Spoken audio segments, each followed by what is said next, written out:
9 a.m. We will go ahead and get started. Recording in progress.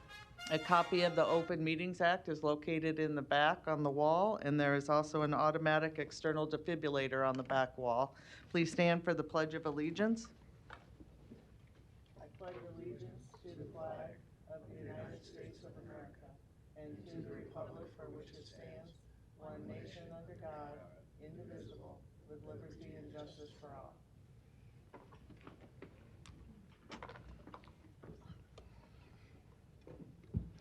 Again, good morning to everyone. We will begin with the Douglas County Board of Equalization. Roll call, please.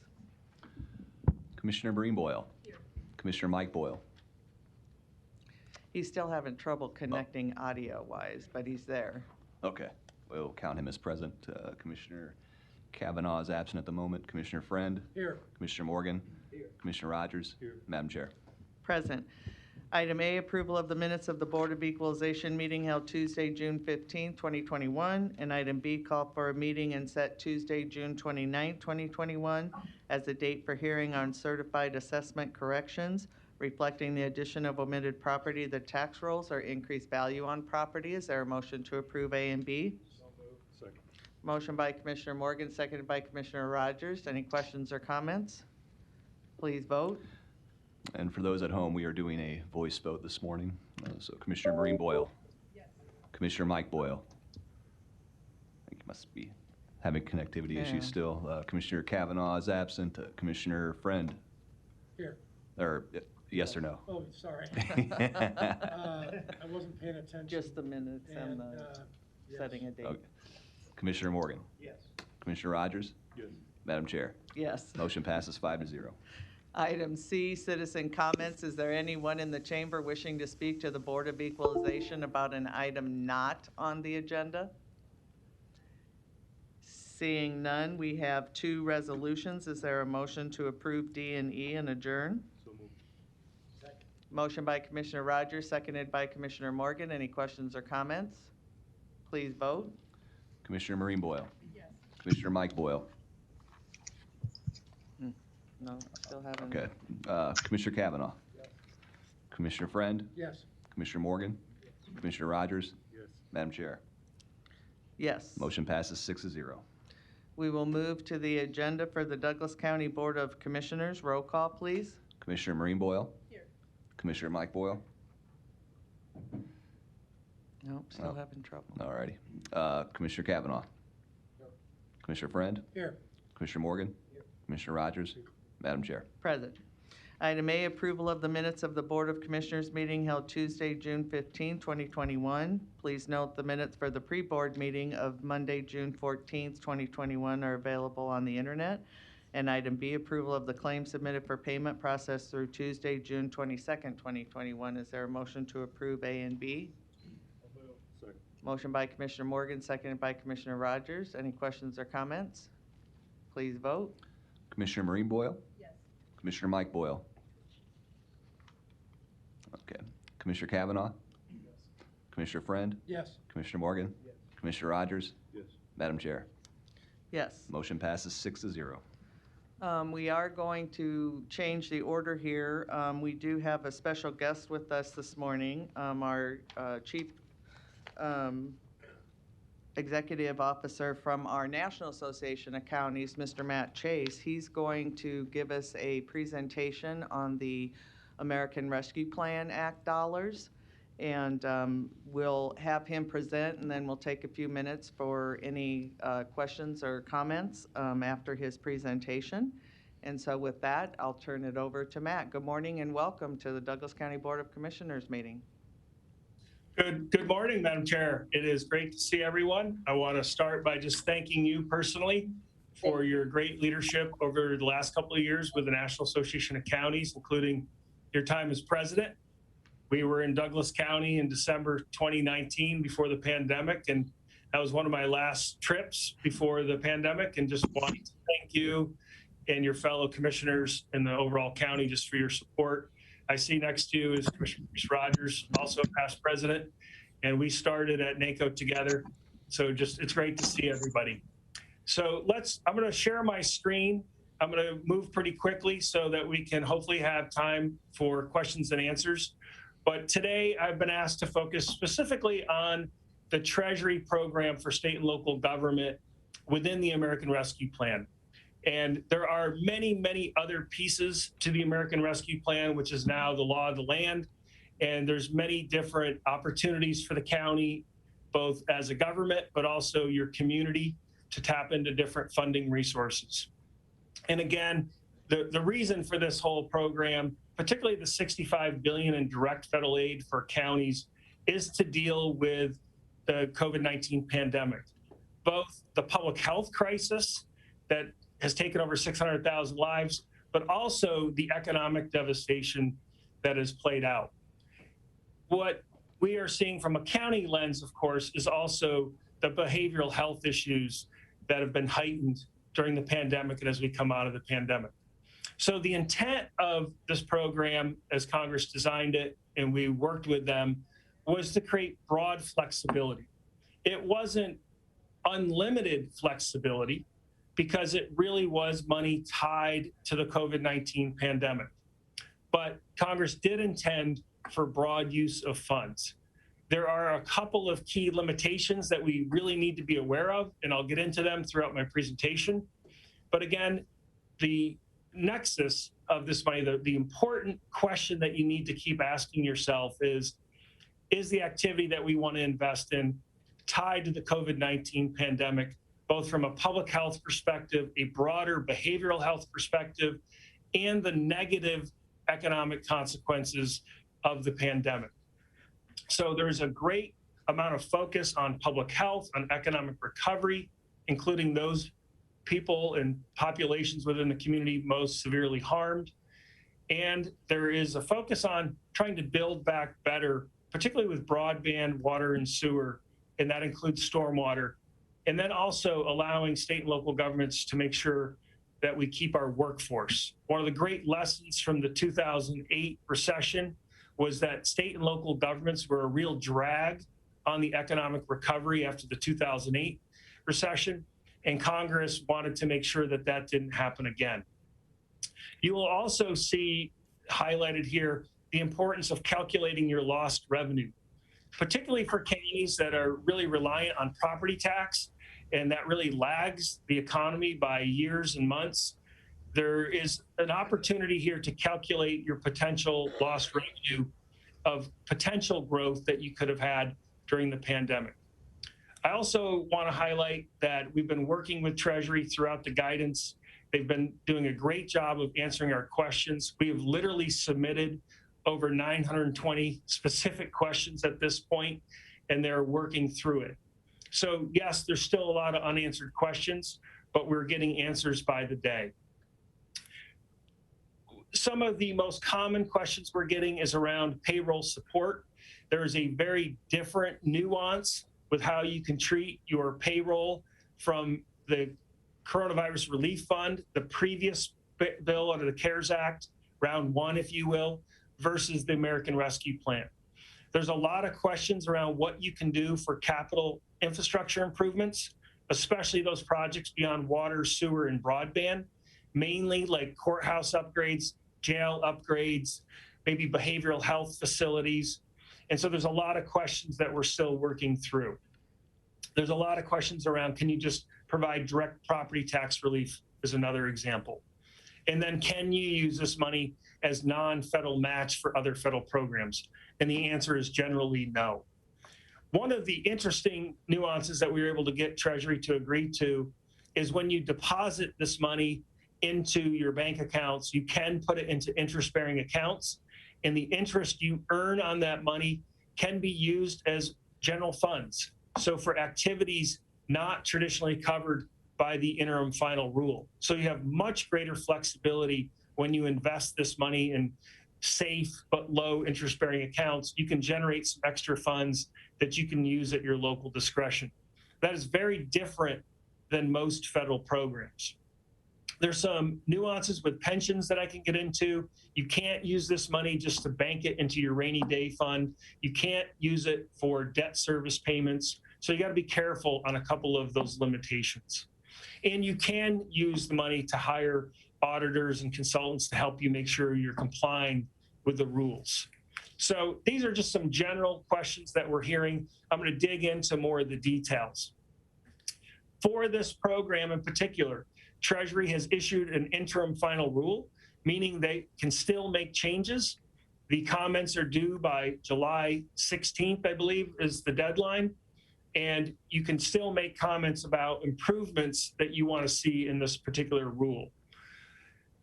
One of the things that Treasury has been doing throughout the pandemic is issuing what they call FAQs. That's basically taking the rule and trying to put it into plain English of, may I do this or may I do that? And they're really important. And we are feeding Treasury a lot of questions for clarity. And just last week, they came out with new reporting requirements, particularly for larger urban counties like yours. You'll have to provide your quarterly financial reports, plus develop an annual performance plan.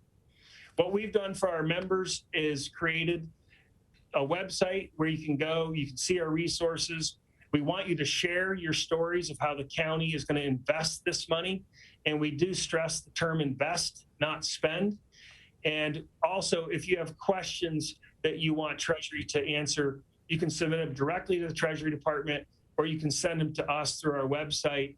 We're collecting them and then going to Treasury with the most common questions. So again, what is the purpose of this money? It's really, as I said at the beginning, to help build a stronger public health infrastructure.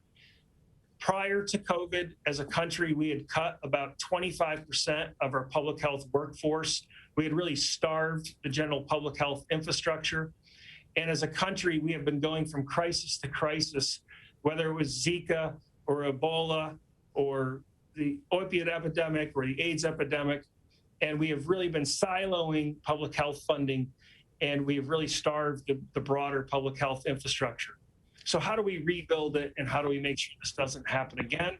And how do we get through the current pandemic? How do we help the public sector make sure we're not just cutting jobs that will be a drag on the economy, let alone cut services at a time of need? And how do we address the overall negative economic impacts? Places like Douglas County fared quite well during the pandemic, probably relatively speaking to other parts of the country, but you probably still had key groups within your local economy really suffer, whether it was retail, hospitality, small businesses, restaurants, et cetera. How do we help those industries get back up on their feet? And then how do we reward those frontline county workers at your discretion for those folks who literally put their lives on the line to go out in the community and serve during the pandemic? And then broadband. There's a major federal focus on getting broadband into underserved communities, and unserved and underserved. So as you read through the guidance, as you read through the interim rule, I really encourage folks to think about the language that U.S. Treasury uses. Some of it is a little unusual from a federal perspective. Usually we're used to seeing words like shall or may. You shall do it or you may do it. And throughout the guidance, they use terms like we encourage or you should. Those typically aren't words used in law, but it's obviously this administration trying to encourage people into certain behaviors. So what's really important from a county perspective, as you really look at what do you have to do, what shall you do, particularly around your audits, your financial reporting, the rest of it is you may. You may do a lot of different things. You may not be able to do everything, particularly like roads and bridges, for example, outside of your lost revenue, but you may do a whole host of things. And so just really think about those key words, shall, may, as what is at your discretion, what do you have to do? I'm not going to dive too deep into this particular slide, but there's a lot of things to decode. I'll send this presentation to Karen Cole so she can share it with the board. But there's some key things that I'm going to dive into that are on this particular slide as we move forward. So let's start with the timing. You should have received your first tranche of money. You'll see your second tranche or your second round of funding no earlier than 1 year from when you got your first payment. So next spring, you should get the second half of money. But do know that you can start to obligate that second round now. So if you have larger projects that exceed your first tranche of money, think of that as just your cash flow, but you can start to obligate that second round, even though you don't have the cash in hand. You'll have to provide quarterly reports, and because you're above 250,000 population and receive more than 5 million, you'll also have to do these quarterly reports plus basically an annual performance plan. Know that you have to obligate the money. You have to sign contracts and obligate the money by December 31st, 2024, but the actual work can be performed to December 31st, 2026.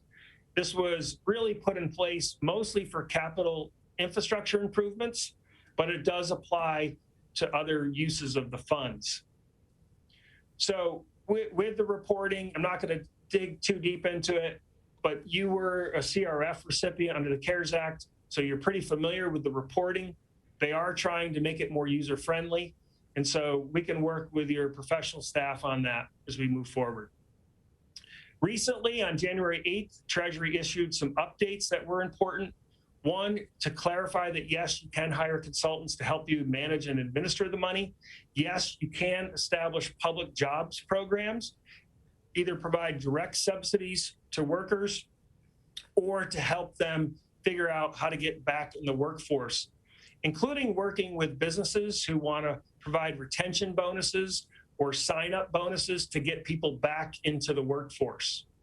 There's a lot of clarification around the revenue loss language, and I do want to spend a few minutes on that. And again, you can use this money for activities that predated March 3rd, but I would be very careful and I would really look at that language. And there's some tricky language. And then Treasury clarified that there's a specific tracking number called the CFDA number that you need to track all this. If you are going to do infrastructure improvements, you don't have to go to Treasury for a pre-award approval. And there's some guidelines on how you determine if water, sewer, and broadband would be eligible. They also updated the language on broadband to clarify that Treasury understands that if you do focus on broadband, that not every single beneficiary of this service would be underserved or underserved. They understand the economics of these projects, that you do need viable customers to sustain these projects. And so they clarified what does it mean to be an underserved household or business. And they also updated some of the speed definitions, and they also are allowing middle mile projects. We had quite a few counties who wanted to develop middle mile infrastructure and then partner with the municipality or a different ISP provider to bring the service directly to the residents or to a business. And so there is an allowance for middle mile projects as long as they're tied to somebody else providing that last mile connectivity. I'm not going to, go through each one of these bullets on the next 3 slides, but in general, there's great allowance and broad allowance for anything public health related. There is also significant allowance for behavioral health, and that is a main priority for Douglas County typically. And so just know that Treasury is not trying to differentiate individual cases and was somebody's behavioral health issues caused by COVID or was it pre-existing? They're basically saying there's no way to differentiate, and there's a lot of authority and allowance for behavioral health investments. The one area where we're trying to get clarity around are capital infrastructure improvements related to behavioral health. Much of the guidance is really focused on operations and services. So we're trying to get clarity on the infrastructure side of that. Again, great allowance for negative economic impacts, how you can help workers, families, small businesses. The public sector can rehire. And if you have targeted industries that were severely harmed, there's a lot of different ways that the county can help those industries. There's a major focus on equity and the disparities of how this pandemic impacted different parts of our community. And there's a lot of flexibility in there, including with violence prevention, housing, support services, education, particularly beyond just the K through 12 environment, but preschool, post, after school programming, how to get the kids back up to their grade level of learning. And there's a lot of allowance around childhood development as well. So let me just talk about lost revenue and why it's important for the county to go through this exercise, that even if you didn't have a real decline in your revenues, Treasury is allowing you to basically take a annual growth of 4.1% pre-pandemic through the pandemic. And the reason it's important to go through this calculation to see if you would qualify is the difference in lost revenue can be used very flexibly. It can be used for just about any governmental purpose except for backfilling pensions, backfilling rainy day funds or reserve accounts, and paying off debt service payments. You can't also use it for litigation settlements, but you can use it for many other activities, including things like roads and bridges that normally wouldn't be allowed. So basically, they're letting you look at 4 points in time, going back to December 31st, 2020 through the end of December 2023, and you'll be able to benchmark each year what your revenue would have been. And basically what they're doing is saying, you can calculate the 3 years prior to the pandemic, what was the average revenue growth of your county versus what did you experience during COVID, or you can take a default 4.1%. For counties with property tax caps in particular, this is a very beneficial provision. It doesn't help everybody, but it's worth going through and trying to calculate. Just trying to go through real quick so we can get to Q&A, is for public health, public safety, human service staff, under the CARES Act, the previous bill, you could basically charge almost all of your department's time to the CRF dollars. That, again, that was the CARES Act. Under this program, there's a different test that you have to meet. Did your staff, was a significant portion of their time dedicated to COVID-19 mitigation and response? It does not need to be 100%. You can charge 25% or 50%. You do not have to do it at the individual level. You can do it at the operating unit or the division level, but there is an ability to recapture some of your staff time with the American Rescue Plan Treasury money. You can also provide premium pay going back to the start of the pandemic in January 2020. It's totally discretionary. It is not required, but you can provide up to $13 additional per hour with a max. There's a cap for each individual. I think it's $25,000. And Treasury does basically say that any state, local, or tribal government employee is eligible. But it can't be people who worked from home. It needs to be people who were interacting with the public or who had to report into work. You can also grant it to employers within your community. Again, not required, totally at your discretion. You may have other priorities. I touched on broadband, so I'll leave that for Q&A. And then what is not eligible? You cannot backfill pensions. If you are providing employee payroll support, you can provide your routine, regular pension contributions, but you can't go back and backfill a pension obligation that existed prior. You also can't use it for debt service payments, legal settlements. You can't deposit it into your rainy day fund. There are many limitations on using it as non-federal match for other programs like FEMA, EDA, Medicaid, and other things, but you can match state and other like city investments from Treasury, but you just need to make sure that it benefits residents in your county.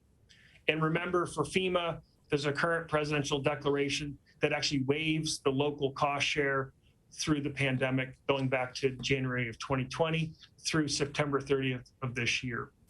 There's some other provisions for the state and territories based about how they can't intentionally cut their taxes and backfill with the Treasury money, but that does not apply to counties. So again, just to wrap up, you can submit your questions to us You can also tell your story. A really key part of this is making sure we're telling our story and that we're making sure that federal policymakers, the Congress, the administration, the media understand how you're investing your money. And then just a plug for our annual conference in July. We're going to have a lot of sessions with Treasury, but also showcasing what counties are doing. So, Madam Chair, I'll stop there. Hopefully I stayed within time, and welcome any thoughts, comments, or questions. Thank you, Matt. I also wanted to welcome our link to this meeting, and your presentation was sent to the county boards across the state of Nebraska. And so we have a number of them with us on the call today, and I welcome them as well to our Douglas County Board of Commissioners meeting. And so with that, we do have, just in case someone does want to make a comment from the public or from across the state, we have a 5-minute rule. We will time those questions, and you will be alerted when you have 1 minute left. So again, we welcome any questions or comments from everyone. But with that, we have Commissioner Kavanaugh. Thank you. I just want to say thanks a lot for this very informative briefing. We really appreciate the resources that NACO makes available to us, and look forward to the July conference to get more detail. Just one kind of a specific question regarding this premium pay issue that you raised. We discussed this during the pandemic because we had a number of employees in harm's way, particularly our healthcare employees. And we talked about this relative to, for lack of a better term, kind of hazardous duty pay. And I was wondering, as you described the premium pay option, would that be an option for people? It would have to be, going back to the period during the pandemic when we had individuals working for Douglas County who were in direct contact and high risk relative to being infected with COVID. Great. Thank you, Commissioner. Thanks for that question, and good to see you. On the premium pay, yes, you can. It is totally discretionary for the county. You can pick the employees in the operating units that you would like to reward. It's totally at your discretion. You can go retroactive back to March 3rd, beyond March 3rd of 2021, meaning you can go back to January 27th of 2020. You can provide up to $13 per hour, but any one individual is capped at $25,000 max. The person or persons would have to have had kind of regular interaction with the public or handling items that would put them at risk. And they really shouldn't have been teleworking. The other thing is there are some nuances in there about putting a focus on lower wage workers. If you get into like management and higher wage, you can do it, but you need to justify in writing why those higher wage workers would be receiving this. So you can do it, you just need to explain why. So it really is designed for like the frontline workers. And then secondly, you can provide it to other employers in your county, but it is not required. And the county would be liable for managing that. So there's some risks associated with it. Hopefully that answers your question. I've lost a little bit of the video. So hopefully that answered the question. Thanks. Just on that last part, when you said you can apply it to other employers, employees in the county, are you talking about private sector employers and employees? Yes. Private sector, nonprofit, community-based. Again, the county would be liable for making sure that if you did subgrant it to small businesses or other food kitchen workers, anybody, you would have to justify and be accountable for the money. But you may provide it to other employers in the county. They would have to follow the same rules, and it would have to be for people who were working face-to-face. It couldn't be for folks who were teleworking from their home. Right. As far as this liability issue goes, that relates to all uses of these funds, not just the Correct. ones that we're talking about now, right? Yeah, it's just the fact of, when you do sub-grant it to somebody else, 1 minute. always remember that you're always responsible for it. Right. Thanks again. Commissioner Friend? Thank you, Madam Chair. Matt, thanks for the information. Do you, as we've been going through some of this stuff, I noticed you brought up something that concerned me. I mean, the term, in statutes or ordinance or contracts or directives from any entity, the term may becomes pretty nebulous. And then that type of thing then could become problematic, right? Because you've got a bunch of policymakers who are essentially saying, either A, we got a directive and here's the way we can actually distribute the money, and then we have an easy answer for people who parade up or need information clarified for them. That's not what we're dealing with here. This is, so I guess my question for you is, with that type of flexibility and those type of challenges that could occur, have you gotten much feedback from governmental subdivisions around the country yet about how they're dealing with that, what I would consider to be somewhat problematic language? Yeah, so going back to great question, and that's literally what we're spending all of our time on, is trying to help county officials like you make sound decisions. Like, the last thing you want is the inspector general come in and try and claw back money. And this is a very unique situation where it's not a traditional grant program. It's a quasi grant program that's really intended as broad fiscal stimulus. And so, and Treasury is not a traditional grant making department. And so it really is a unique situation. I would start with this.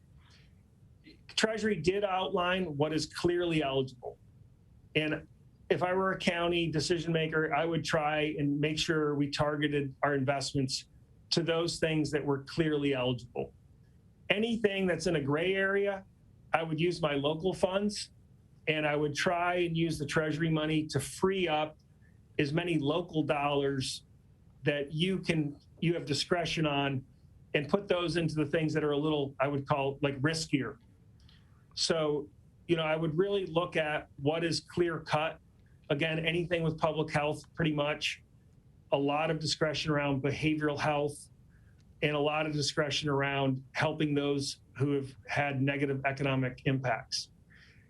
I'm not sure that you're as involved in water and sewer, but there is stormwater. Anything that's clearly eligible under EPA's drinking water fund or state clean water fund or drinking water fund. And then there's some flexibility in broadband. Once you get beyond that, there's definitely a lot of questions. We can try our best to work with Treasury to get you pre-clearance, if you will. And of course, we want that in writing.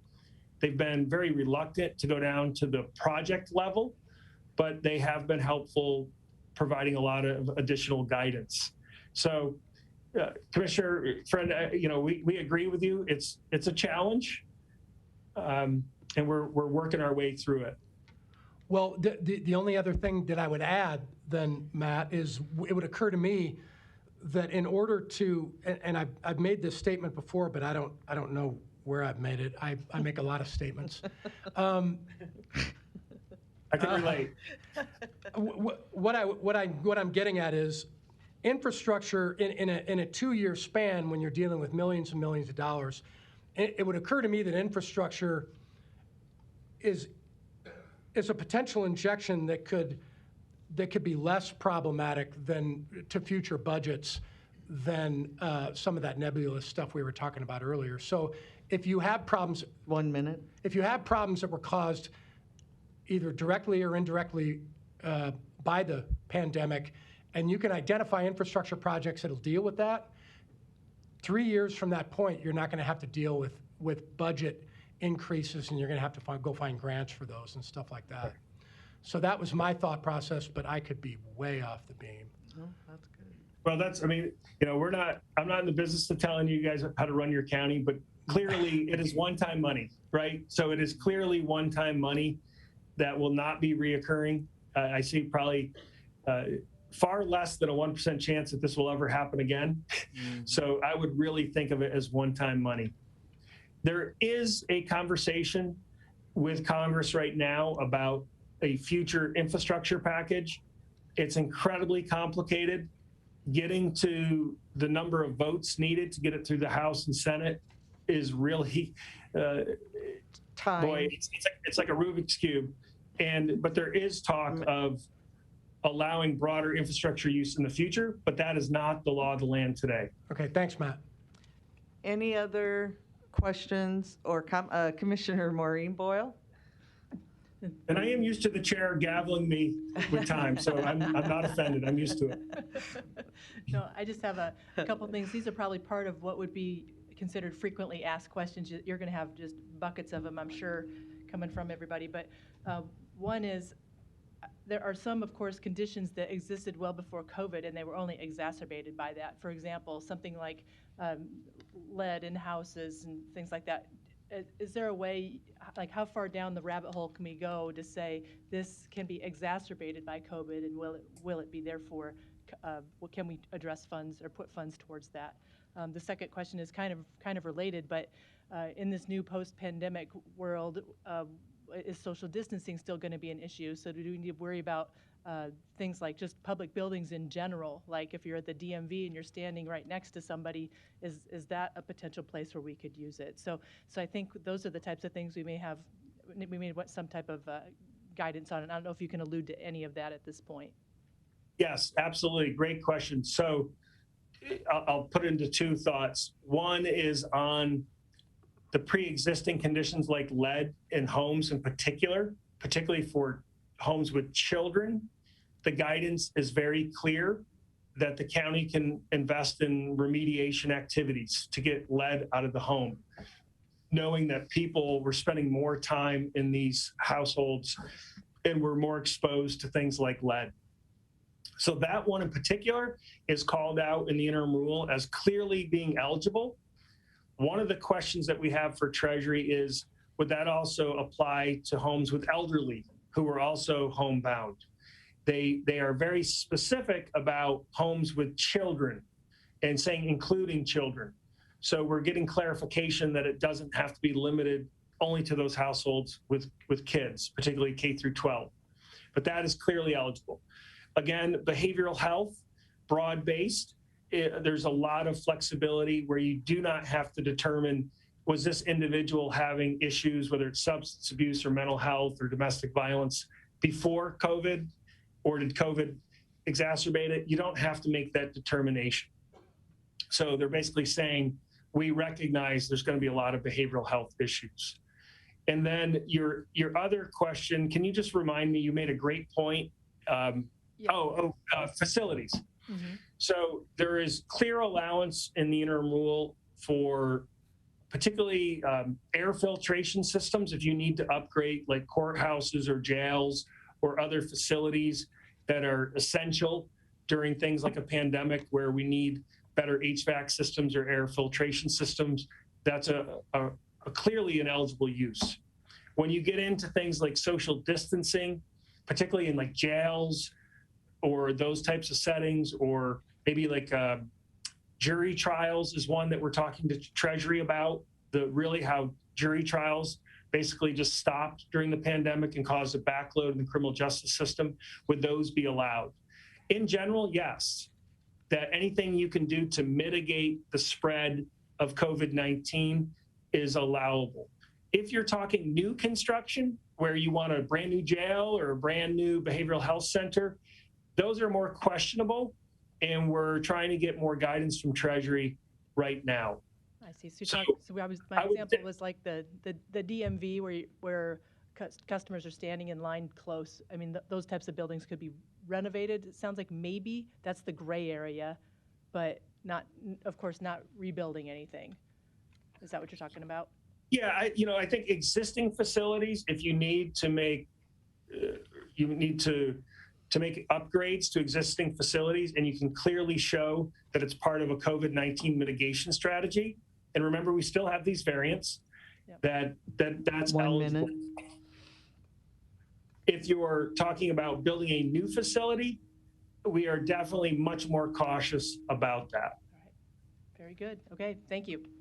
Yeah, and just lastly, just keep remembering, how do you tie it back to COVID, particularly when you're talking facilities? How do I tie it back to COVID mitigation and response? Thanks. Great. Thank you.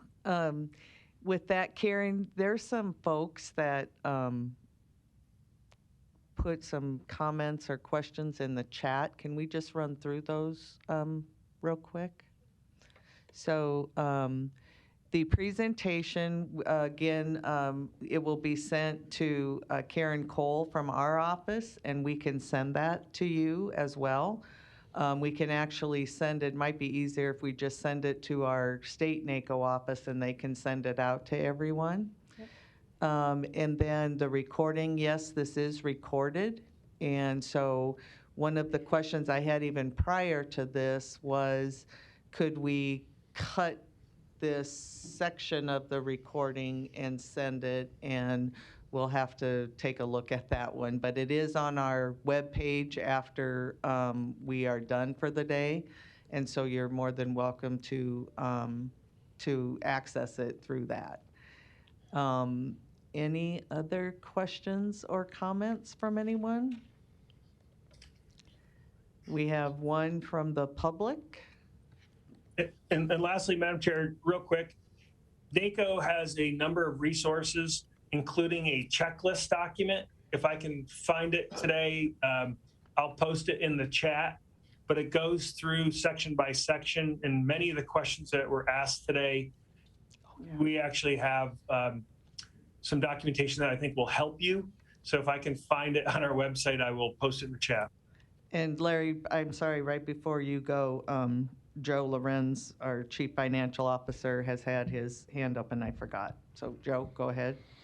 Thank you, Mary Ann. Hey, Matt, it's Joe Lorenz, Douglas County Finance Director. I'm trying to get a better understanding of census tract. You know, I read a bit about it, and I know what areas within Douglas County qualify under the census tract. But within the various county departments, we have programs like for alternative to detention for youth, or community corrections programs, or certain initiatives coming out of the health department that the census tract, identified census tract areas are the primary beneficiaries of. Is it my understanding, or what do you think? Do you think that the cost of those programs would be eligible for reimbursement under the ARPA plan? Yeah, Joe, great question. In the link that I just posted, there is a section under number 2, address negative economic impacts. There is a whole section on the census tract. This also goes back to what I was saying earlier about shall, may, and where the White House is trying to encourage certain behaviors. There is broad use of funds in qualified census tracts. There also, you do not have to limit it to those qualified census tracts. You can also find other households, businesses, and populations that have been disproportionately impacted in the broader county. But in those qualified census tracts, you have broad authority to invest in homelessness, housing affordability, anything with housing, counseling, a lot of different housing, educational disparities, early childhood learning, high poverty programming, child care support. There's some activities in there, particularly in the human service area, where you have broad authority to make investments. We can follow up with you and dig into it in more detail if needed. That would be great. Thank you. Thank you. Okay, Larry, sorry, go ahead. Thank you. I guess these are supposed to be all in the form of questions, but I'll start off with, how is this actually Mr. Stork, you constitutional? identify yourself for the record, please. Larry Storr, 5015 Lafayette Avenue, Omaha, Nebraska. In terms of how is this constitutional, how is this a part of the Republican form of government, where there's responsibilities by the federal government? What's not expressed in the Constitution is left to the states. But here we have an overall national body giving us instructions as to what we do because of COVID, because of the pandemic.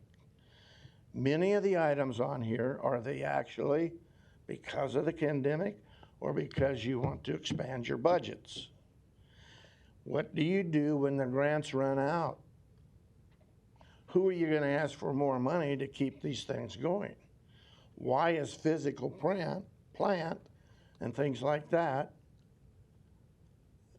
a result of COVID? That is a budget item that you should either budget for or deny the expenses because you can't afford it. How does this not going to be unconstitutional when he says you cannot apply this to people that work from home? How many employers have people working from home? I can tell you there's a lot of people in my neighborhood, on my street, that are employed by somebody, but they work at home. My daughter does. She works extra shifts. She can't get COVID because she works from home? How is that constitutional? You need to clear up these things. But first of all, this is not the way it's supposed to go. It doesn't come from high down, it comes from down up. From the city to the county to the state. This should be a state and a local issue. You should define the rules, not somebody in a national association that is trying to squeeze the words out of the Treasury Department. The words shall or may apply in a lot of places, including the U.S. Constitution. How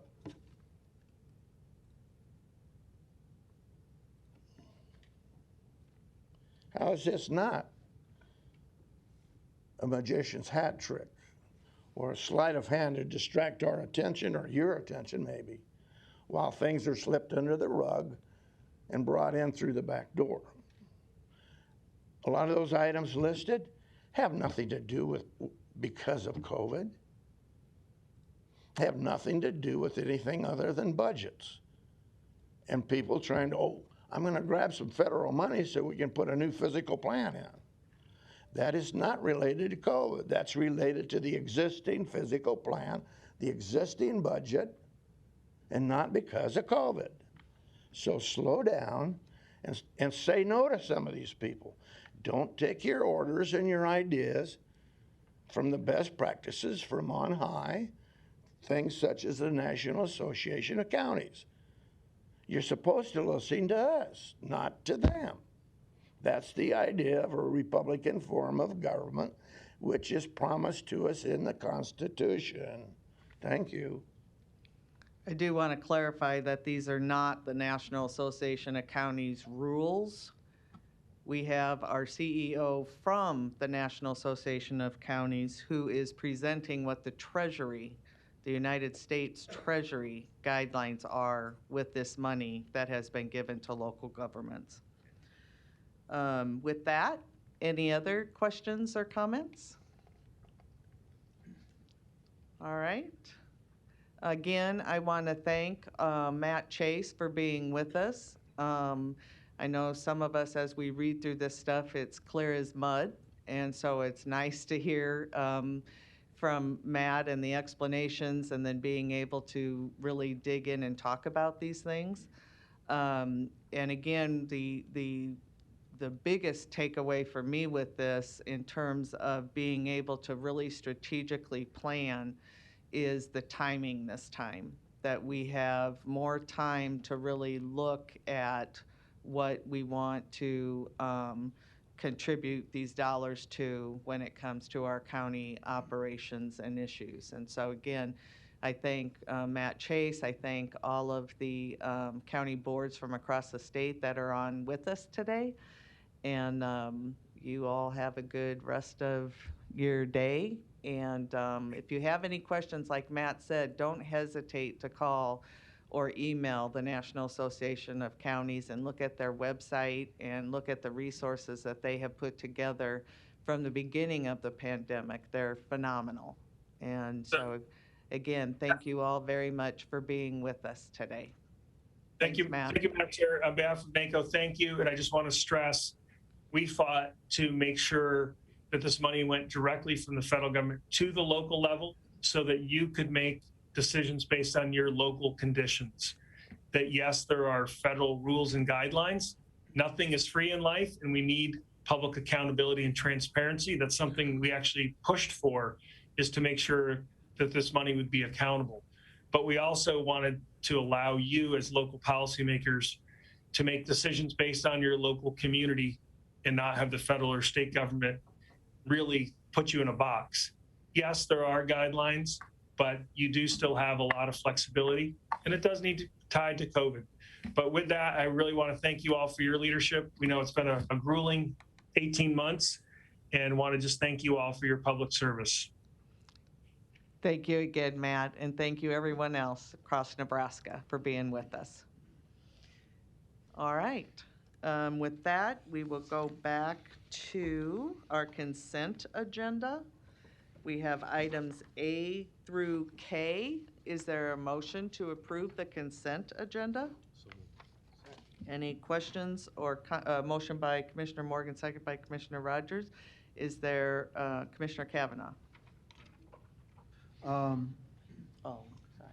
These questions came up yesterday when we discussed this, and under G, this is the Health Department's category 3, there was just a clarification question on the amendment from Region 6 Behavioral Healthcare regarding an extension through December 31st, 2021, and a fund increase from $95,570.31 to $414,193.34.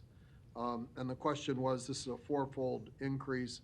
First of all, what is this for, and why does it represent a fourfold increase? So good morning, Commissioner Adi Poor, Douglas County Health Department. Number 3 is in regards to behavioral health. That's our tobacco-free program that we have had with Region 6 for many, many years. Why they are extending it until December, we are not quite sure, but we think they probably are adjusting their year that they give out their awards. You know, sometimes in the beginning, they only give us a small chunk because they have not received the federal funding yet. And then once they receive it, then they extend it further. So that's what happened here. Thank you, Doctor. At the beginning of your remarks, I was unable to hear exactly what the program was for. So Tobacco-Free Nebraska, we have a program where we really encourage, especially youth, not to start smoking or vaping at this time. And the fourfold increase matches a time that the program is being extended 4 times? Correct. So the work plan is adjusted accordingly. Thank you. And again, an informational question on item K that we touched on yesterday, which is a claim pursuant to the Nebraska Political Subdivisions Tort Claim Act for it looks like a lawsuit claiming $10 million. And I think that we got some clarification on that yesterday. If we could just, for the viewing public, put that in the record. This is Patrick Bloomingdale, County Administrator. So this is just a situation where the claimant has filed a claim against everybody that they can think of. The county has no involvement in this claim whatsoever, but I think it's just a shotgun approach by the claimant. So there's no liability for Douglas County? No, not as far as we're concerned, no. Thank you. If I may add, Dan Esch, Douglas County Clerk, if people may be wondering, well, why is it even on the agenda then? Well, it's just for the clerk's office, anytime we get a tort claim, if Douglas County's named, even if it appears it's not, really relevant to us, it's just procedure. If we're named, regardless if we think we're involved or not, we forward it through to the risk manager. Appreciate that clarification. Thank you. Any other questions on the consent agenda? Seeing none, I did say it backwards. The motion was made by Commissioner Morgan and seconded by Commissioner Rogers. All right, go ahead and roll call. Commissioner Maureen Boyle. Yes. Commissioner Mike Boyle. He's there, He but is, he's still having trouble with his audio. Okay. Commissioner Kavanaugh. Yes. Commissioner Friend. Yes. Commissioner Morgan. Yes. Commissioner Rogers. Yes. Madam Chair. Yes. Motion passes 6-0. Right, we will move on to the recognitions and proclamations. We have two. The first one is Recognition Day of the 10th anniversary of Douglas County, Nebraska's Juvenile Detention Alternative Initiative, also known as JDI, and it reaffirms the commitment to the same, and this is brought to us by Commissioner Chris Rogers. Thank you, Madam Chair. I'll read the resolution and ask for motion and ask the guest here if they want to say anything with it. It reads, whereas Douglas County Youth Center is responsible for ensuring the needs of youth are met when placed for the purpose of detention, and whereas the Douglas County Board sought efforts to safely reduce the number of youth housed at the Douglas County Youth Center through detention alternative initiatives, and whereas on February 16, 2011, Douglas County, Nebraska was officially recognized as a Juvenile Detention Alternative Initiative, JDAI site by the Annie E. Casey Foundation, and whereas on June 23, 2011, JDI, a national initiative launched as a collaborative effort of the juvenile justice stakeholders in Douglas County. This collaborative has worked to build a better and more equitable youth justice system, and whereas JDI relies on this expertise and support from Douglas County personnel, judges, probation staff, defense attorneys, prosecutors, law enforcement, policymakers, researchers, educators, community members, and others dedicated to improving the lives of young people and strengthening communities across our state.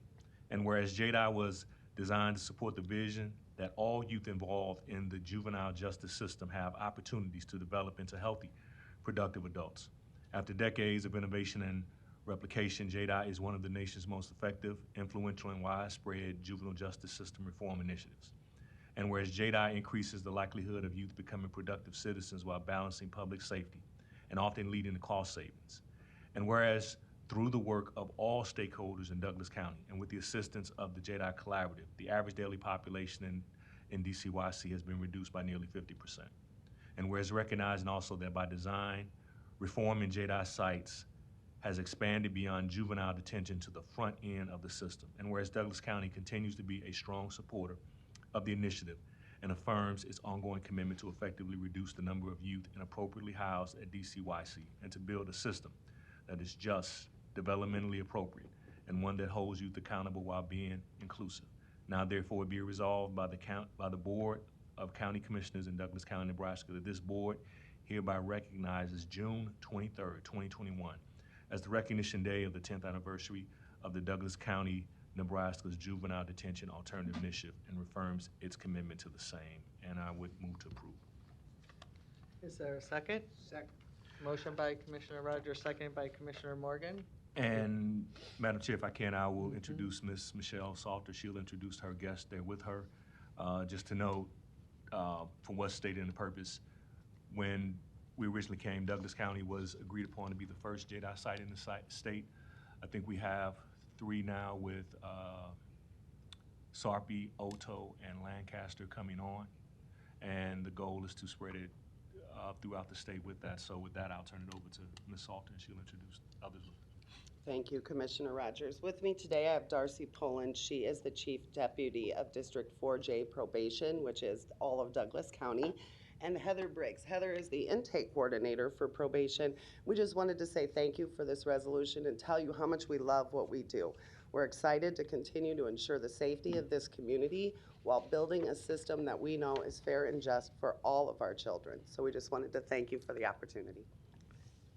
And you guys want to say anything? No, just No. thank you. Okay. Thank you, we appreciate it. All right, thank you. Any questions or comments from board members? All right, with that, roll call. Commissioner Marine Boyle? Yes. Commissioner Mike Boyle? So I know, I'm just trying to give him a chance in case he has the issues corrected. Commissioner Kavanaugh? Yes. Commissioner Friend? Yes. Commissioner Morgan? Yes. Commissioner Rogers? Yes. Madam Chair? Yes. Motion passes 6-0. Next, we have a resolution that will be presented by our county attorney, Mr. Don Klein. Good morning, everyone. This recognizes the Honorable Tressa M. Alia, did I say it right? That's right. For her service to Douglas County and her historic appointment to the Douglas County District Court. Congratulations, and Don? Good morning, Don Klein, Douglas County Attorney. Just a few comments before I read the resolution. I mentioned this the other day at the swearing. There's a little bit of history here that I'd like to relate to the board. That's a little bit of a parallel. In 1971, there was a deputy county attorney who worked in the county attorney's office who was appointed to the bench in the municipal court of Douglas County by Governor J.J. Exon. This person was a wonderful person, a great lawyer, integrity, was a tremendous person. That person was Elizabeth Pittman, who was the first female judge appointed in the state of Nebraska and the first African-American judge appointed in the state of Nebraska. So now we go 50 years. Okay, it's amazing, 1971 to 2021. In that time, Edna Atkins was appointed as a female African-American to the county court bench during that time period. But in those 50 years, there had never been an appointment made to the district bench for a female of African-American descent. And so we're here this week, we're celebrating Tressa's great achievement. She was appointed because she is also a wonderful person, a great lawyer who's dedicated her life to public service. She's a person of integrity, and she was appointed by Governor Ricketts based on all those things in the content of her character, which is unbelievable. She's just an unbelievable person, and she's going to be a great judge. And the people who are winners here on this are the people of the state of Nebraska and the people of Douglas County, because she is going to be a great judge for the people. And so there's been a resolution prepared, and if I could read that, okay. The Board of Commissioners, Douglas County, Nebraska, resolved, whereas Tressa M. Aliath started her legal career as a deputy Douglas County attorney in April of 1998, and whereas during her 23 years with the Douglas County Attorney's Office, Ms. Aliath has handled hundreds of cases while working in the criminal, domestic violence, and civil divisions of the office, served on numerous boards and committees, and displayed unwavering dedication to serving the citizens of Douglas County. And whereas on April 23rd, 2021, Ms. Aliath was appointed the first female African-American district court judge in the history of the state of Nebraska. And whereas now Judge Aliath formally assumed the district court bench on June 18, 2021, now therefore be it resolved by this Board of County Commissioners, Douglas County, Nebraska, that the county thanks Tressa M. Aliath for her dedicated service to the citizens of Douglas County and congratulates her on the historic achievement of becoming the first female African-American district court judge in Nebraska. Dated this 22nd day of June, 2021, signed by Mary Ann Borgeson, Chair, Douglas County Board of Commissioners. We love Tressa. We're going to miss her, but we're very proud of her, and we know she's going to be a great judge. So congratulations, Tressa.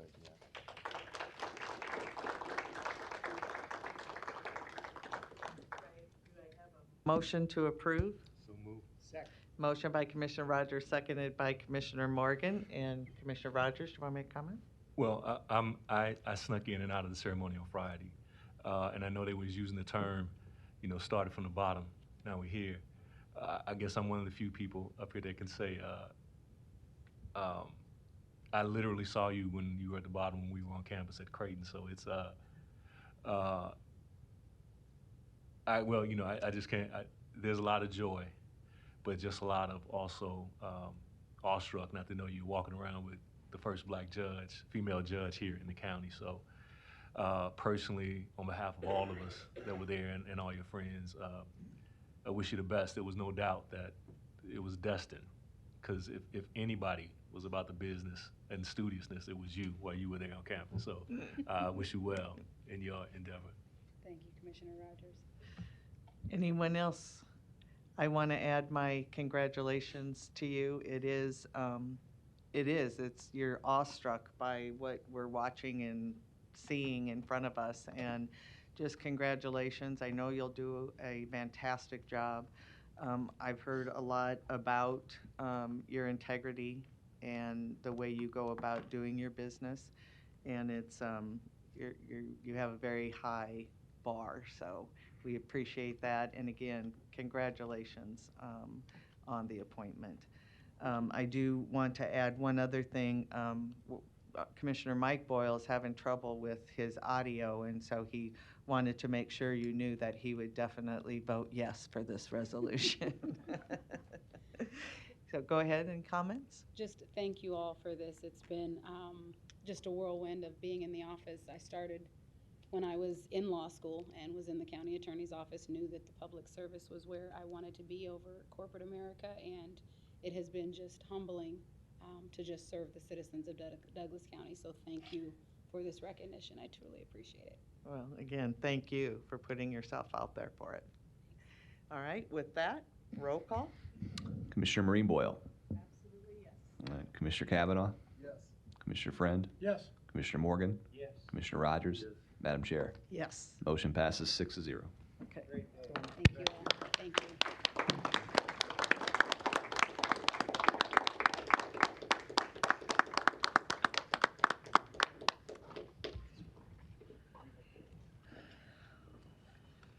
All right, with that, we'll move to citizen comments. Is there anyone wishing to speak to the Board of Commissioners about an item not on the agenda?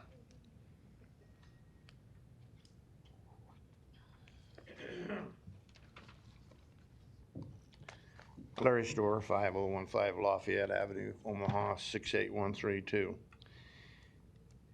This might be the last in a series of things regarding the Open Meetings Act. I have a couple of other experiences since my last chance here to talk about. The rules under the Open Meetings Act, which is supposed to be for the citizens to be able to address their government at open meetings without a whole lot of restrictions, particularly those which are maybe unreasonable. What is reasonable versus unreasonable?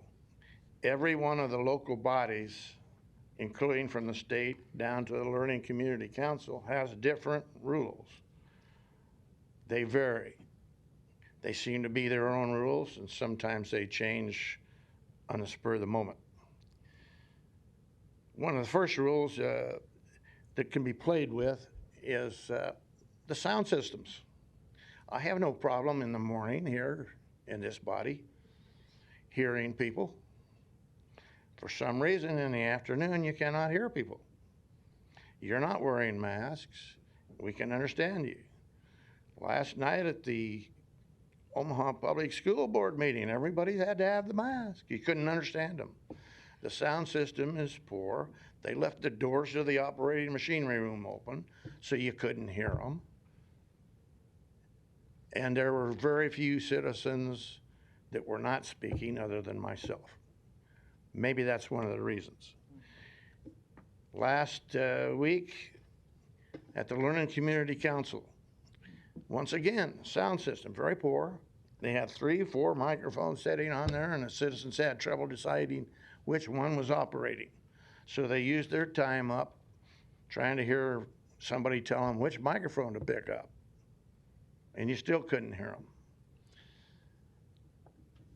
That's ways to restrict citizen input. But the other things are, at the Learning Community Council meeting, for example, they were allowed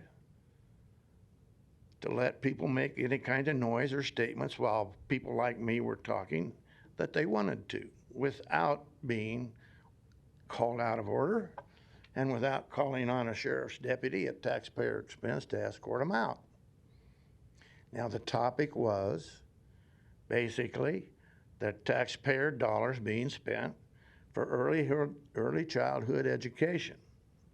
The citizens were turned out en masse, and they were very divided because a lot of us think that that is critical race theory stuff going on. Nobody talks about it except the people, unfortunately, largely of the black community. Most of them were in favor of spending the money or whatever, but maybe they didn't understand what early childhood education and CRT is. CRT, critical race training, is another Marxist tactic. There were people with a Marxist shirt, Marxist hat, and a Revolutionary Action Party sitting in that meeting, just like they have sat here. They tried to sit on the floor so they didn't get on the cameras all the time. They're trying to be conspicuous, but they weren't inconspicuously when they got up and interrupted somebody that was talking. It wasn't just me. There was another citizen that wants the debate to be two-way, not one-way. When it's one way from the big boy microphones to the other side, it's divisive. All lives matter, regardless of your color. To Black Lives Matters, check it out. They are a Marxist, admittedly Marxist organization. And to a Marxist, 1 minute, 40 seconds, actually. lives, nobody's life matters. It's their political system that matters. Whether you're white, green, pink, purple, they will kill you to get their purpose achieved, which is the overthrow of this government. It needs to be discussed openly. Thank you. Anyone else wishing to speak to the board about an item not on the agenda? With that, we will move to our presentation by Dr. Adipour on our COVID-19 and COVID-19 vaccination plan. Good morning, Dr. Poor. Good morning, Board. Adipour, Douglas County Health Department. It's going to be a very short report, but I know some of you are more interested in numbers. So up to now, we have 72,106 total cases since the beginning of the pandemic. And we have tested 353,651 people. So that means more than a half of Douglas County residents have been tested. Some of them multiple times. We have now provided more than 1 million tests in Douglas County. Wow. But when we look at our cases, it is very interesting. Over the last 3 weeks, we have seen a constant low level. It's not going down any further, it's not rising. So we had 87 cases last week, the week before we had 88, the week before we had 86. So you are seeing, I'm wondering if we see kind of this endemic level at this time, where we are just hopefully not going to rise in cases, but potentially also are not going to decrease over the summer. Our testing is still, last week we did 1,322 tests. That's 100 tests less than the week before, but still, people are going in for tests. Our positivity rate is 2.5%, and we always said it needs to be below 5%, so that's really a good measure. Hospitalization is the same. It also seems like we have reached just an endemic level. So we had 17 COVID patients in the hospitals last evening, and 3 of them in the ICU and 4 of them on ventilators. That's 17. The night before it was 20, the night before it was 23, then it was 19, then it was 18. So you can kind of see that's the number of hospitalizations we have. One of the good measures, I'm glad to say, is we have had 1 death in June. And that is really good. I'm sure there are going to be death certificates coming in late that hopefully we will get. But at this time, and the individual was non-vaccinated. Again, a lesson for all. You have seen our report yesterday. We have found the first Delta variant, or also called the Indian variant, in Douglas County. In the state of Nebraska, we already had 31 of them, so it wasn't a surprise, really, that we were going to have one in Douglas County. What's a little bit disturbing is this individual has not traveled, and so we are wondering and doing investigations today to actually follow up with the individuals and see what the potential exposure could be. When we talk about vaccination, total doses administered in Douglas County are now 624,266. So just imagine, that takes a lot of work from our healthcare provider and our pharmacists all across the county. To DC residents only, we have administered more than 534,424 vaccines. We have 288,379 residents of Douglas County who are fully vaccinated at this time, meaning they have received 2 doses, they have waited 2 weeks thereafter. So that's 47.6% of our total population.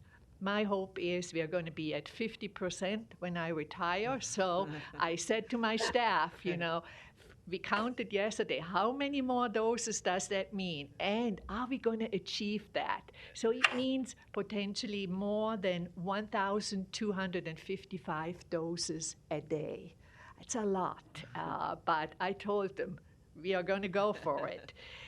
What is interesting is you also heard the national goal is that 70% of our adult population has received at least 1 dose.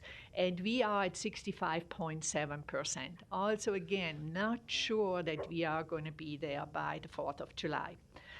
What is nice for me to look at the results is that now we have 50% of the 16 to 34-year-old, that younger population, that have received at least 1 dose. That went very quick. I think parents were really eager to get their children vaccinated, and so therefore that young age group is getting vaccinated. We still have a disparity in our races. And the highest population is in our Asian refugee population. They are actually 53.7% of those eligible have been receiving at least 1 dose. Whites, 51%. Native Americans are number 3 at 43.1%. Hispanics at 40.2%. And African Americans at 31.7%. Really outreaching in those communities, but it takes a lot of work now because those people who have been holding out until now, they have a lot of questions. So I just give you an example. Over this weekend on Saturday, we had 5 pop-up clinics. And one of them, now the call goes out to healthcare providers if they want to come to those sites, because we are finding out people have questions and who do they trust more than their healthcare provider. So we had one infectious disease doc at one of our pop-up clinic. He talked to an individual for 2 hours, just answering questions that the person had. They had a lot of questions, and they were not going to get vaccinated. And at the end, when we were closing up the pop-up site, he came over and he says, I think I have all my questions answered now. I'm ready for a vaccine. Wow. And in our book, that's fabulous. Those questions need to be answered that people have. So just to share with you a little bit, this week, yesterday, we were at 6 different sites with our vans, very colorful vans, and we have tents that go up in front of it. Today, also, we are at 6 different sites, plus we have 35th and L Street, our site, open. Tomorrow, again, at different sites. And when you look at what are these sites, we are going to be in 19 OPS schools and 9 Millard schools. And also this week, we're going to do all the metropolitan community campuses, from Elkhorn to North to south, all 6 facilities. Because these schools are so interested that they do not want to have disruptions when fall comes. And they calculate back and they say, you know, our individuals really need to get vaccinated now so that they are fully vaccinated when fall starts. A lot of vaccine now is going to go to healthcare provider. I just saw my nurses when I left. I said, where are you going? They said, we are going to village pediatric clinics with vaccine because they are vaccinating out there now too. So a lot of collaboration in our community. I just want to tell you how proud I am of this community. Everybody has really worked well together with the pharmacies. They still have vaccines, and you see them advertised all over. So there is not a lack of opportunity, but there may still be questions that people have. Why should I get the vaccine? And that is now really where our focus needs to be. So that's kind of my report for you today. Any questions that you may have? Thank you, Dr. Poor. Commissioner Kavanaugh? Thank you. And good progress. I hope that you get to the 50% that you're shooting for. The overall vaccination percentage for our entire population, I think I heard you say it was 47.6 right now. But if we break that down, I think the over 65 cohort is probably leading the pack in terms of vaccinations. What's Yes, that number, if you know? You are right, and I have the data actually with me. Above 65 years of age, 96.1 have received 1 dose, and 91.3 are fully vaccinated. I'm sorry, I'm having difficulty hearing you. 91.3 are fully vaccinated, and 96.1 have received at least 1 dose. That's great. I heard coming over here, there was a report on public radio that the younger folks really trail in terms of percentages of vaccinations. I'm talking about under 40 or maybe even under 18. Do you have a breakout on those cohorts? I do, and that is the good news. So 16 to 19 years old, 50.2% have received 1 dose, and 20 to 34, also 50.5% have received 1 dose. And then, of course, from then on, when you go over onto the older groups, you see an increase in vaccination. So do we have a way to maybe target that population, those younger folks, to try to get them to step up and get vaccinated? That's why we are going to places where they are. We were at the College World Series, Taste of North Omaha. Really, you know, where could you find these young people? Probably downtown now at the College of World Series, enjoying themselves. We were at the swim trial too, in between those two. So I think that is the best way to go. That is best practice at this time. Plus then going to Metro Community College campuses for individuals who have enrolled or are planning to enroll. Cinco de Mayo, again, young people meddle around in those areas. So, you know, it's not 1,000 anymore that we are vaccinating at these clinics. My goal is, I told my staff yesterday, I said, my goal is you vaccinate at least 20 in every of these clinics. And these clinics, pop-up clinics, are for 3 hours sometimes, so there are a limited amount of time. And then we still have the ongoing clinics. We saw Friday again in our standing clinic at the health department. Every Friday, people can walk in and get vaccinated. There were more than 100 people that we saw that day. So, you know, every little bit is good. Right. So if I heard you correctly, the ethnic racial breakout is quite a disparity between, say, the Asian and white communities and the Hispanic and black communities. Did I hear you correctly that the Asians are at like 53.7 and whites are 51%? Hispanics are at 40.2 and the blacks are at 31.7? Yeah. 31.7? Yes. So a more than 20% disparity in that range. More than 20% difference, yes. And you know, with all the focus that we have had with the churches, and we had again a drive-through at Salem Church about 2 weeks ago. So, but we need to keep on going. Thank you. All right. Any other questions or comments? Commissioner Maureen Boyle? Thanks again for the great report. A couple things. You mentioned that now it seems that people really need information from their doctors to be reassured that this vaccine is something for them. Is there any strategy, or do you have any thoughts on how to get the healthcare systems involved so that they know this and then they reach out to those patients?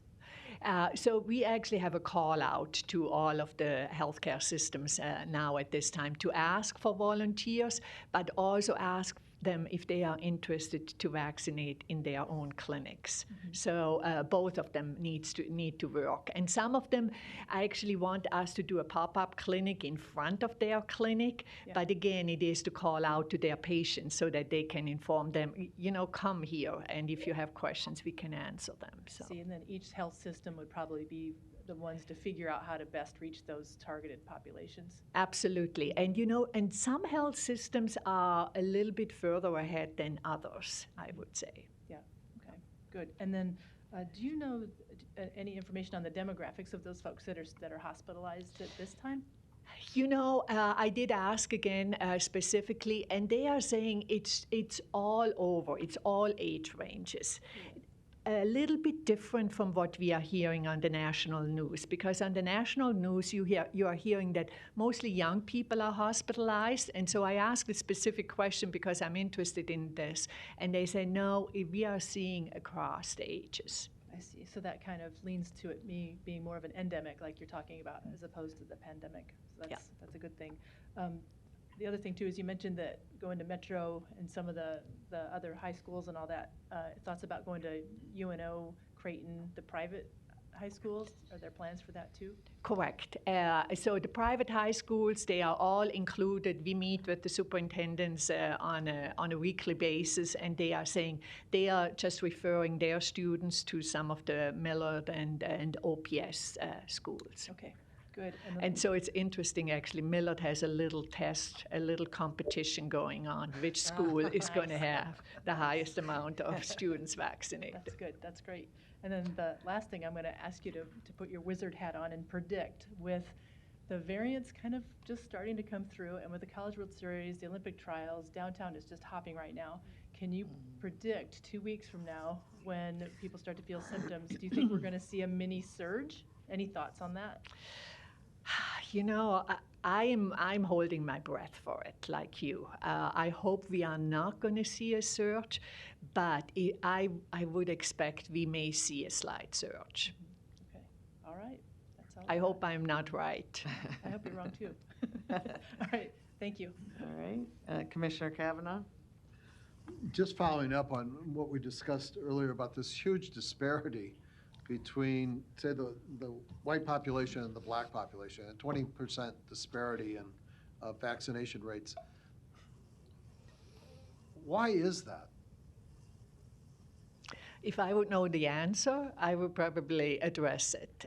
We do not know. I mean, we are going out again. We have a few African-American churches who are now reaching out again and are saying, can you come and do a pop-up site? We have this event at the church. So it's not for lack of trying. Charles True is doing a fabulous job in the community too, and we went to Omaha Housing Authority, to all the different towers and so on. I don't know. Okay. Thank you. Any other questions or comments? Dr. Poor, when you were naming off the schools that you had gone to, have you contacted the DC West out in the western? Okay. Absolutely, Okay. yes. DC West, Elkhorn, Yep. they all want to bring everybody Bennington. to Millard. Okay. And Elkhorn, we are at the Metro campus in Elkhorn. Right. Twice, actually. Yesterday and next Monday. Okay. All right. Great. Thank you. And everybody can go to those sites. You know, you don't need to be a student from a certain school or go to Metro. It's Right. for the community. Everybody can go. Right, okay, great, thank you. All right, any other questions or comments? Very good, thank you, Dr. Ford. We have a public hearing. It is our proposed 1 and 6-year highway plan for 2022 to 2027. Action can be taken June 29th on this. And with us today is Dan Kudelek. Good morning. Good morning, Commissioners. I have a minute. Madam Chair, the public hearing's open. Yes. Thank you. Well, let's see what can I see it? Oh, yeah. Zoom in. You can zoom in. That's good. I can move it a little, can I? All right. We're here this morning. The state law requires that all counties, villages, and municipalities file a 1 and 6-year plan annually and to hold a public meeting in regard to that plan. Our plan, again, is very aggressive. I'm sure you're aware of all the development that's going on in the county. There's just multiple developments that are being built as we speak. Counted in this particular fiscal year, there's 12 in our jurisdiction that we're dealing with. And we do cost share in the road improvements with those developers because we feel there is a public benefit to move the traffic through these areas as safely as possible.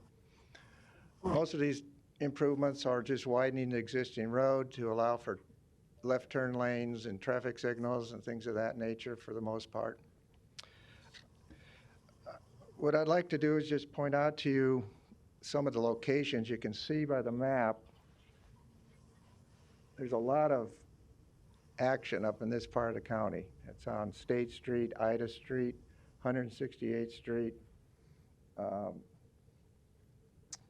Also, down in this area, we'll talk about this one a little bit later. That's our large federal aid project, which is on 180th Street from Dodge to Blondo, which takes up a big portion of the cost of our plan. We show about $60 million worth of work in this fiscal year, of which over half is in this one project. It's about $40 million, so a very large project. The map shows there's so many projects. We show red and green on the map just so you know that we can't physically build them all at the same time and maintain any kind of access in and out of the neighborhood. So we have split it up. The red projects will be built this calendar year, and the green projects will be built next calendar year in 22.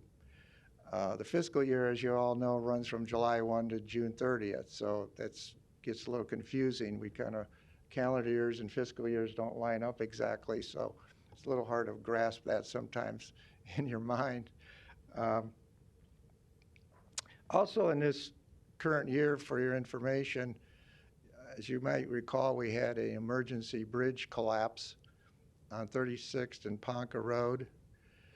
We hired a consultant, and we have been doing our due diligence, getting the permits that are required from various agencies, and we will be likely buying a little bit of right-of-way here in the very near future. But we do plan to construct a bridge. We're going to replace that pipe with a bridge for a lot of reasons. Cost was one. It's feasible, and also it's less environmentally impactful to the creek in that area. So a bridge was decided to be built.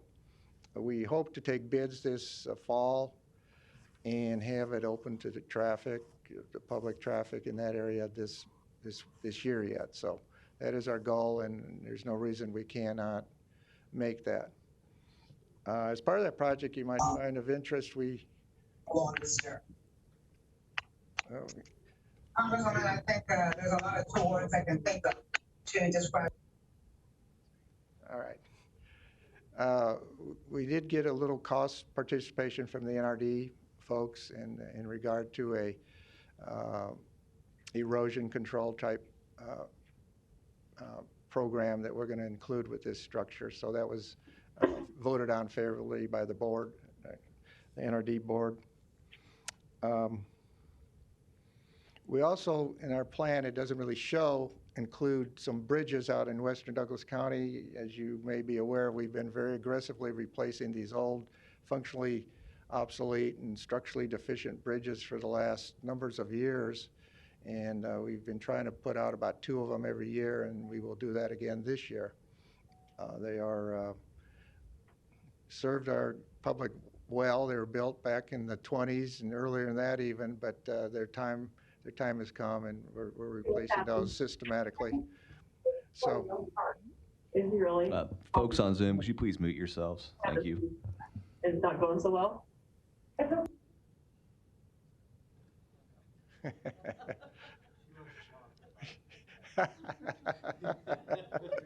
I hope not. I hope not. Thank you, Commissioner.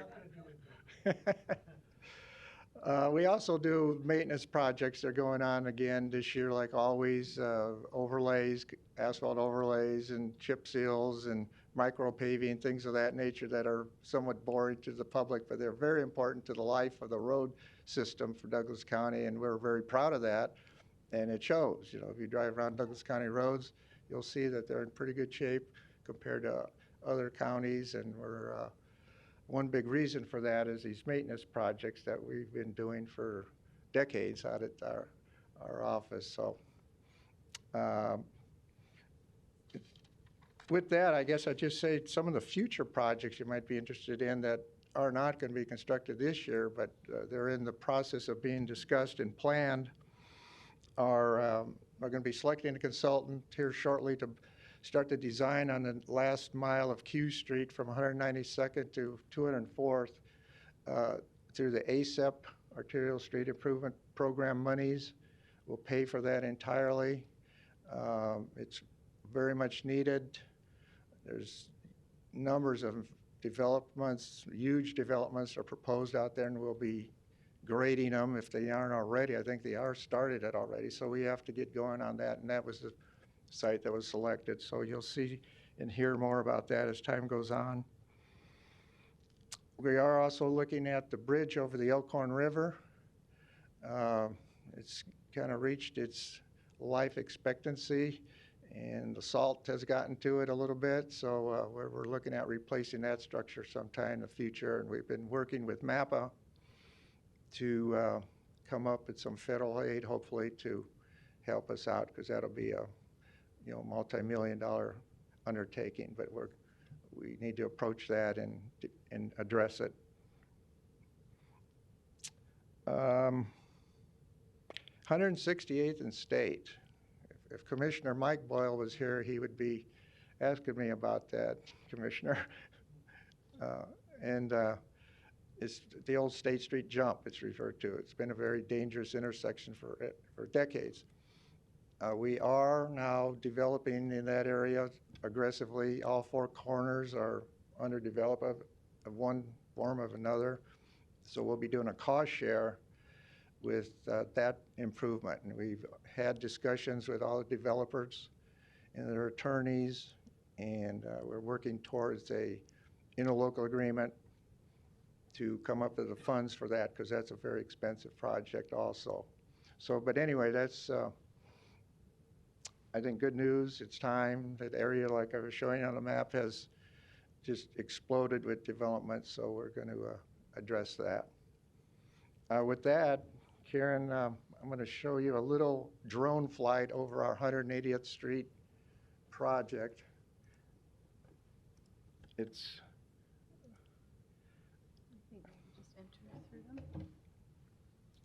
what we're looking at here is the bridge from the south looking north over the Old Lincoln Highway and the railroad tracks. It's obviously twin structures. They're about 900 feet long. The truck you're seeing is the pumper truck pumping concrete up to the deck from down below in order to pour the decks. It's kind of an interesting operation. A lot of trucks of concrete had to come in and unload, and then they pump it up to the surface of the bridge. So this actual picture is a little outdated. They got, the decks are completely poured now. And so we're getting closer and closer to completing that particular part of the project. Enter. Uh-oh. There you go, technology.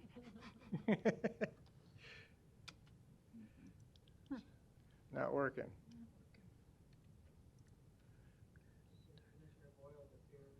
If Commissioner Boyle's here, he would ask if you needed his help. I thought about not even trying this, Commissioner. But anyway, you saw the bridge. The other shots are of Blondo Street.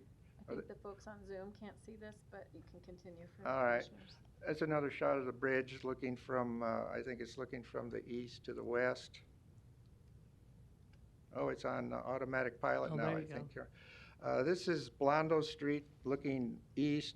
A new bridge on Blondo Street is done, and the pavement actually is in now. Now this is looking at Blondo Street Bridge looking to the west. There's a little alignment shift. You can kind of see the change there, curvilinear road. This is another bridge that's up closer to Maple Street and a creek that we had to stay out of because of the waters of the U.S. The 4-lane road will go through that area. And it's about a quarter mile south of Maple. Oh, okay. On 180th Street. And this is just another shot of Blondo Street. So, and we start from the beginning. So you could shut that off, Karen. Thank you. I guess, you know, for the record, there's about $60 million worth of work in fiscal year 22, of which about 10 million of it is Douglas County's share, and the remainder is federal money or other folks that are participating. So with that, I guess I'll close my presentation and be happy to answer any questions. All right. Thank you, Dan. Commissioner Friend? Thank you, Madam Chair. Dan, thanks for the presentation. I know it's not necessarily your purview, but I was hoping you could maybe give us a little bit of insight. Can you speak generally, I realize Highway 92 and the 275 split out to 264th Street is a state function. Right. But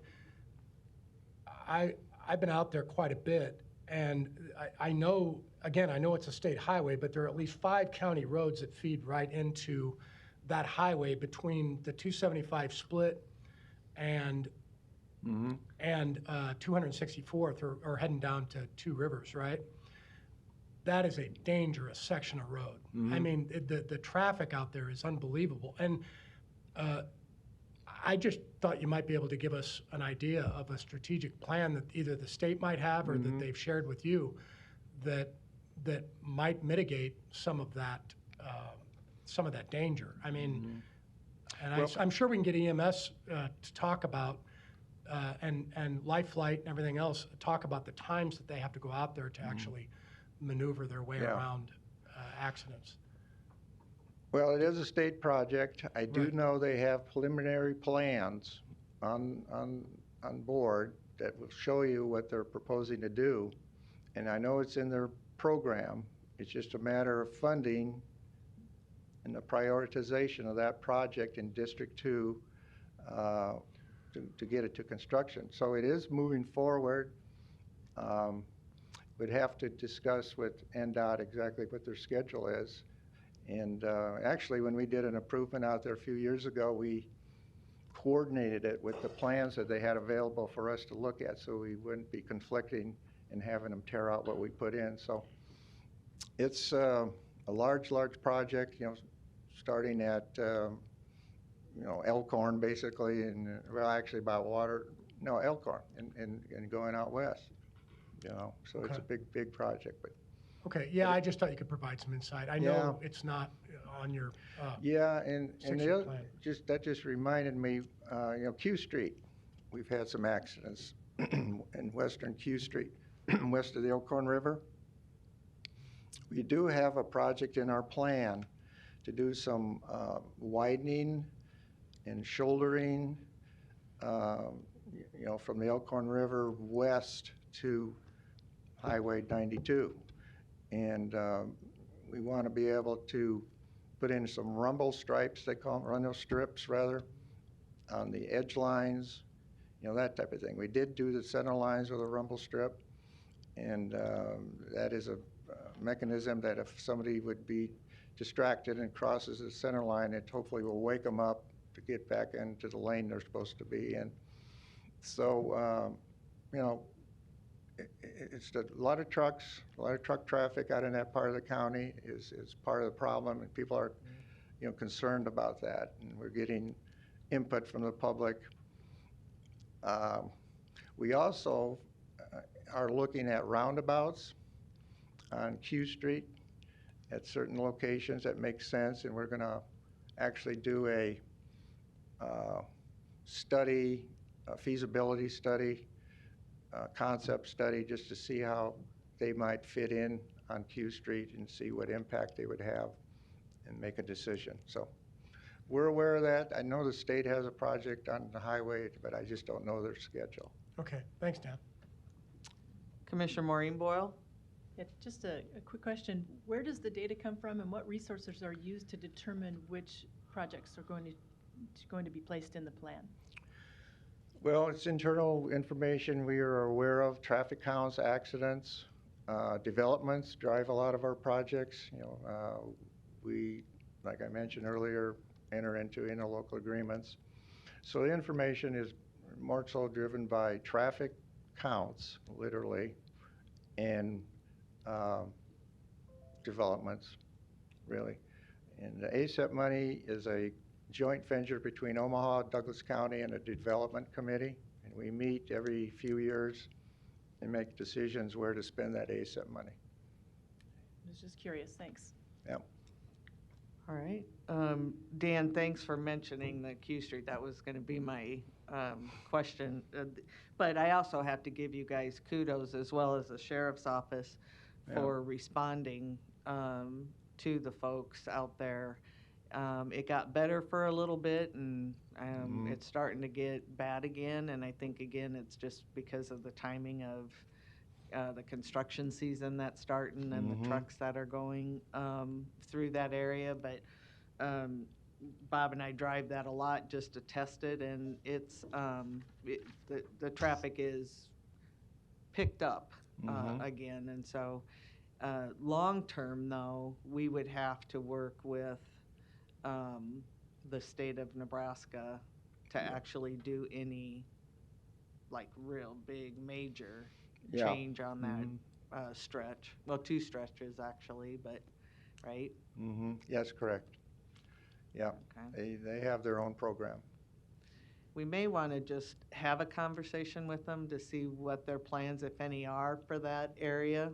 Sure. Again, you know, the development out there has, you know, sprung up, and some's been there for quite a while, but it's almost like the 168th Jump Street area, where there's just this ongoing accidents that happen in that area. And again, it's not a jump this time, it's the curve this time. Yep. And those trucks and people speeding.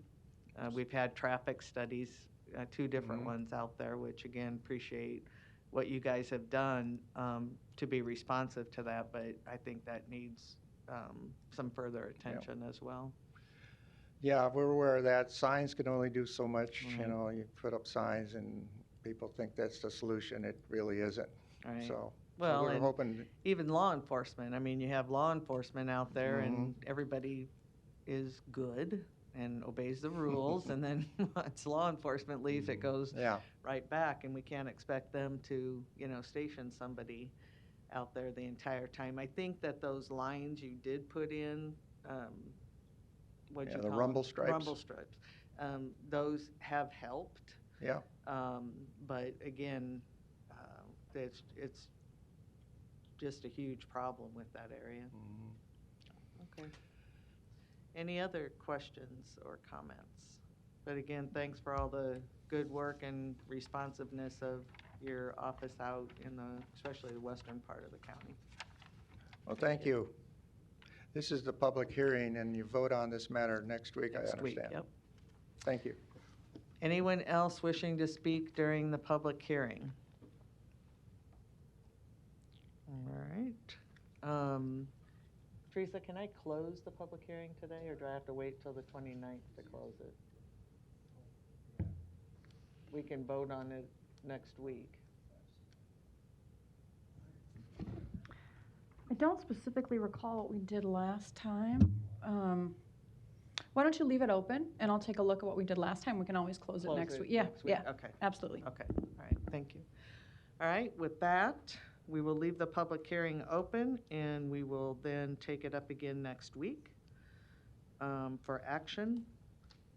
Next, we'll move to the committee reports. We have the Finance Committee's budget report as presented. Any? Okay. Next, we have Community Services. There's a discussion/action on our 2021-22 Visitor Improvement Fund allocation. Recommendations submitted by the Visitors Promotion Council. And Catherine Hall, did you want to give a briefing on this? Oh, sorry, Commissioner Maureen Boyle, did you have something before I turn it to Catherine? Yeah, just basically, this was a very intense process, and I want to thank the committee for doing this. Emiliano Lerda was the chair of this. The monies that came in this time around from the Visitor Improvement Fund was dramatically less than what's been seen in the past. So we all know that about everybody was cut significantly. So we're hoping that as things are getting better and more visitors are coming to town, and that money is coming in, that in the future we'll be able to get folks what they need in order to continue to provide great services to the community. So with that, I want to turn it over to Catherine Hall, who helped steer that and coordinate that from our standpoint. Catherine, I almost forgot because you're Diane today, but yeah, go ahead. There you go. Thanks, Commissioners. I don't have much to add. I defer to the VPC Chair, Emiliano Lerda, who's attending via Zoom. And I'd be glad to answer any questions you might have.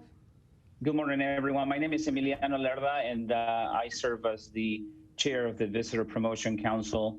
And as I was mentioned earlier, it was the most difficult year that we had to deal with significant cuts.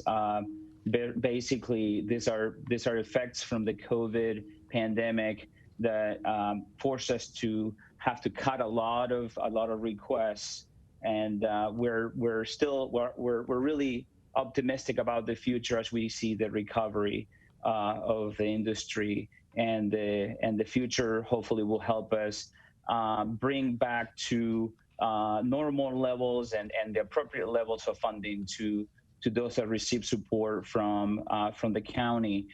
In front of you, you have a recommendation from the Visitor Promotion Council for nearly $2 million of LB's 262 Visitor Improvement Funds to fund 66 grant applications.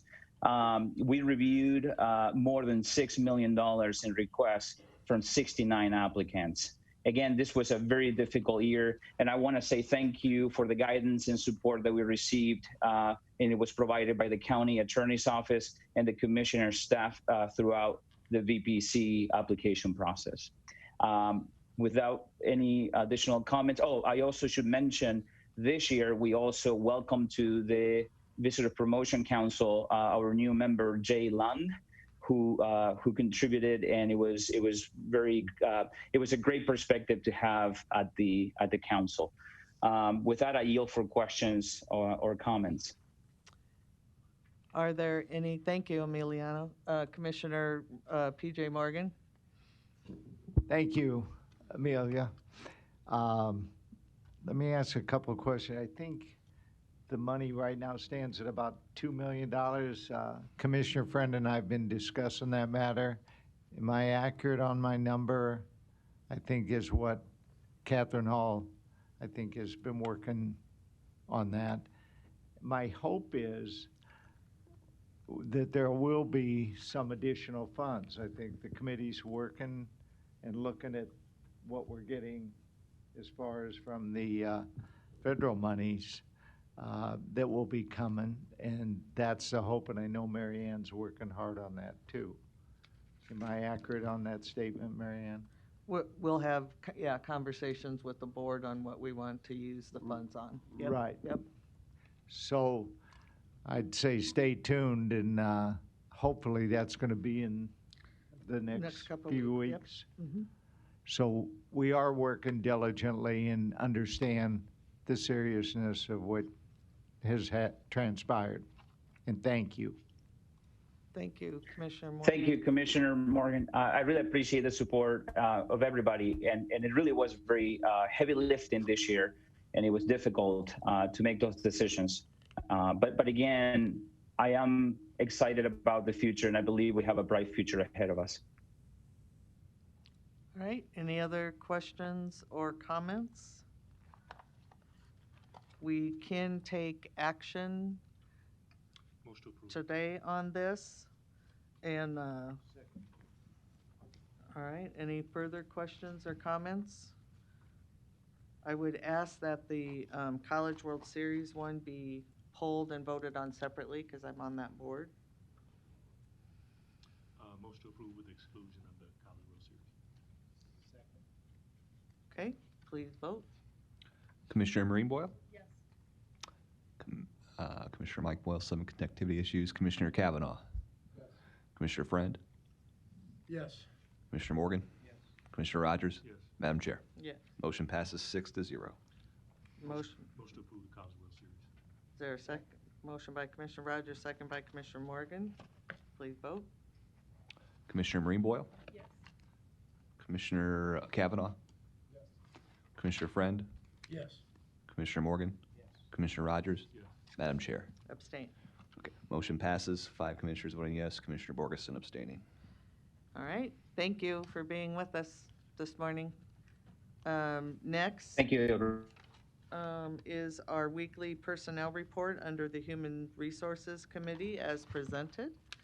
And nothing under legislation at this time. We do have need for an executive session for litigation. Contract litigation? Negotiations, okay. Is there a motion? So moved. Motion by Commissioner Rogers, second by Commissioner Maureen Boyle to go into executive session. Please vote. Commissioner Marine Boyle? Yes. Commissioner Kavanaugh? Commissioner Friend? Yes. Commissioner Morgan? Yes. Commissioner Rogers? Yes. Madam Chair? Yes, and we can just go back here today behind her. Okay, great. Motion passes 6-0. Thank you.